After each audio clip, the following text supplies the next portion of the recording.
Anthropic vient de sortir un nouveau modèle, l'IA Claude Fable. Alors, Fable, qu'est-ce que c'est? C'est un mini-mythos. Alors, pour ceux qui ne sont pas trop au courant de ce que c'est que mythos, laissez-moi vous donner une rapide explication. Mythos, c'est l'intelligence artificielle de Anthropic la plus intelligente. Elle est tellement intelligente qu'ils ont eu peur de la sortir. Elle arrivait à facilement trouver des failles de sécurité au niveau du code. Et donc, avec ça, on peut faire vraiment beaucoup de choses, et notamment beaucoup de mauvaises choses. D'où ce mini mythos qu'ils ont appelé fable, car en réduisant ses capacités, ils essayent de faire en sorte qu'on ne puisse pas faire ce que l'on veut avec. Et vous devez l'avoir compris. Dans ce tuto, je vous présente Claude Fable et je vous montre comment l'utiliser. C'est parti! Voici l'article d'introduction de Claude Fable. Donc, déjà, remarquez ce 5. Alors, je pense qu'ils ont mis 5 parce qu'on est arrivé à Claude Opus 4.8. Donc, on est proche de 5. Donc, maintenant, on est à la version 5 de Claude. Et aussi, on verra pourquoi il y en a deux. Pourquoi il y a Claude Fable 5 et Claude Mythos 5. Alors, bien évidemment, ce lien sera laissé en description. Et donc, pour répondre à vos questions sur Claude Fable, donc comme j'ai un peu expliqué en introduction, c'est de la même classe que Mythos. Donc en fait, c'est un mini Mythos, mais protégé. Protégé pourquoi? Pour que vous ne fassiez pas n'importe quoi avec. Et pourquoi il parle de Claude Mythos 5? Tout simplement que certaines personnes ont le droit d'utiliser Claude Mythos 5. Alors, Claude Fable 5 et Claude Mythos 5 ont tous les deux des limites. Mais bien évidemment, les limites de Claude Mythos 5 sont inférieures à celles de Fable 5. Et donc si on descend, on a le benchmark. Laissez-moi un peu agrandir. Très bien. Et donc, qu'est-ce qu'on voit? Que Claude Mythos 5 et Claude Fable 5 sont largement au-dessus de tous les autres modèles. Alors je regrette un petit peu que, vous savez, ils n'aient pas fait une colonne pour Claude Mythos 5 et une colonne pour Claude Fable 5. Mais je suis sûr qu'il y a beaucoup d'organisations, de personnes qui vont tester et quand ça va sortir, on va pouvoir regarder. Mais quoi qu'il en soit, on voit qu'à tous les niveaux, ou je devrais dire les nouveaux modèles de Claude sont largement au-dessus. Alors, comme d'habitude, pour plus d'informations, n'hésitez pas à venir regarder cet article. Il est très intéressant. Et nous, sans plus attendre, on va passer à de la pratique. Alors, on est sur Claude pour tester Fable. Et donc, la première chose à faire, c'est de l'activer. Et pour ça, vous venez là et vous choisissez Fable 5. Alors, en passant, remarquez que là, il y a marqué inclus jusqu'au 22 juin. Parce qu'à partir du 22 juin, il va falloir utiliser des crédits pour avoir accès à Fable 5. Donc, si vous voulez le tester, c'est maintenant. Et donc, comme premier test, on va faire quelque chose de vraiment simple. On va lui mettre ce prompt. J'habite à 100 mètres d'une entreprise de lavage de voitures. Pour m'y rendre, j'y vais à pied ou en véhicule. C'est ma question.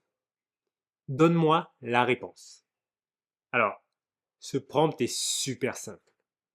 Mais en fait, pour une IA, ce n'est pas simple du tout, c'est compliqué. Car la réponse, c'est que on y va en véhicule. Parce que la logique veut que si je vais à une entreprise de lavage de voitures, bien évidemment, je prends mon véhicule. Donc avec ce simple prompt, sans détail, on teste l'intelligence du modèle. Et bien évidemment, je m'attends à ce que certains d'entre vous me disent « Mais Brice, clairement, ce prompt teste rien. » Eh bien, regardez. J'ai posé le même prompt à ChatGPT 5.5. Il me dit d'y aller à pied. C'est plus simple, plus rapide et inutile de prendre un véhicule pour une distance aussi courte. Comme quoi, même le dernier modèle de OpenAI n'a pas pu répondre correctement.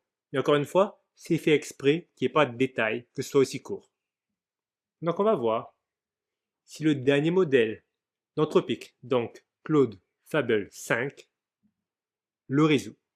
Alors je suis un peu déçu de sa réponse, pour être honnête, parce que je m'attendais à ce qu'il me dise en voiture, tout simplement. Mais voilà, là en fait il m'a donné deux conditions. Et j'avais fait exprès de lui demander donne-moi la réponse. pour qu'il me donne qu'une seule réponse. Mais il a quand même fait mieux que ChatGPT, que le modèle, encore une fois, 5.5 Thinking. Regardez, pour vous prouver, le plus récent 5.5 Thinking. Très bien.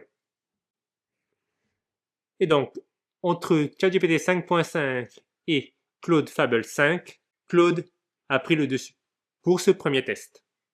Pour notre second test, on va faire du vibe coding et on va le faire directement dans le terminal avec Claude Code. Alors, pour ceux qui ne connaissent pas le terminal, c'est une application qui permet d'envoyer des commandes à votre ordinateur. Donc là, je suis dans un dossier appelé Claude Fable. Et on peut voir que dans Claude Fable, il n'y a rien. Et les fichiers vont se mettre ici. Et donc, je lance Claude. Pour ceux qui ne connaissent pas Claude Code, c'est le CLI d'Anthropic. Et il permet d'utiliser Claude directement dans le terminal. J'ai déjà fait un tuto dessus, n'hésitez pas à le regarder si vous ne l'avez pas encore installé et que vous ne savez pas l'utiliser. Et donc, la première chose qu'on va faire maintenant, c'est mettre Fable dans Claude Code. Donc, faites / modèle. Et là, vous voyez, en bas, donc par défaut, c'est Sonnet 4.6. Et moi, ce que je veux, c'est Fable, donc le numéro 3. Entrée. Très bien. Et maintenant, on va pouvoir vibe coder. Et on va coder un jeu. Donc, je mets mon prompt. Et si vous suivez mes tutos, vous devez avoir déjà vu ce prompt. Alors, c'est un prompt pour créer un jeu. J'avais utilisé ce prompt pour comparer Claude Opus 4.8 et Qwen 3.7 Max. Et donc, on va le réutiliser ici. On va voir ce qu'il donne. En attendant qu'il finisse, laissez-moi vous montrer le jeu qui a été fait avec Claude Opus 4.8. Alors, c'est avec le même prompt. Donc, on aura un cristal au centre qu'il faut protéger avec un vaisseau spatial. Je vais sur Play. Regardez, j'ai un vaisseau spatial et je peux attaquer. Et j'ai des points, le temps, quelque chose que je dois protéger, enfin, un cristal que je dois protéger. Et voilà. Et à la fin, j'ai le score final, le nombre d'ennemis abattus, le nombre d'orbes collectés et le temps que j'ai survécu. Vous avez après Try Again pour jouer encore ou retourner sur le menu. Il a terminé. On va pouvoir voir ce qu'il a fait. Mais d'abord, je suis intéressé par voir le contexte. Donc, des informations utiles pour savoir combien de tokens il a brûlé. Ok, donc il a utilisé environ 100 000 tokens. Pareil que Claude Opus 4.8 pour le même prompt. Très bien. Laissez-moi aller plus loin dans mon analyse. J'aimerais voir usage pour voir les coûts. Et on peut voir que cela a coûté 8,65 $. Ok. On remarquera que c'est plus que 2 fois plus cher que ce qu'on avait payé avec Claude Opus 4.8. Maintenant, allons voir le jeu. Alors voici les fichiers qu'il nous a créés. Et on ouvre index.html pour voir le jeu. Donc, le même jeu Glowguard Arena. Donc tu défends le cristal contre des attaques. Tu as un bouton play et how to play. Donc pour jouer et comment jouer. Donc là, tout est normal. Maintenant, play. C'est moi couper le son. Et on peut voir que c'est très beau. Et donc, c'est même plus beau que ce qu'on avait dans Claude Opus 4.8. Et ça, c'est très bien. Alors le jeu, j'arrive à très bien jouer. Donc j'ai toutes les options que j'ai demandées. Par exemple, si je fais Shift, voilà, je vais plus vite, je peux me déplacer. J'ai bien le cristal au milieu. Je peux récupérer des points. Ok, on voit bien le... Là, on avait le temps. Là, on a les informations demandées. On a un bouton Try Again pour recommencer. Main Menu pour retourner au menu. Ça fonctionne si je vais sur le bouton pour recommencer. Le jeu est fluide. On voit les attaques. Honnêtement, il n'y a rien à dire au niveau de la qualité du jeu. J'adore. Et on peut voir que c'est plus beau au niveau du design que ce qu'on avait avec Claude Opus 4.8. Et ça, c'est important. Parce qu'après tout, c'est la version supérieure. Parfait. Alors, ce tuto est terminé. Ce ne sera pas le dernier sur l'IA Claude Fable. N'hésitez pas à me laisser un commentaire pour me dire ce que vous pensez de cette nouvelle IA d'Anthropic. Et je vous dis à très bientôt pour de prochains tutos.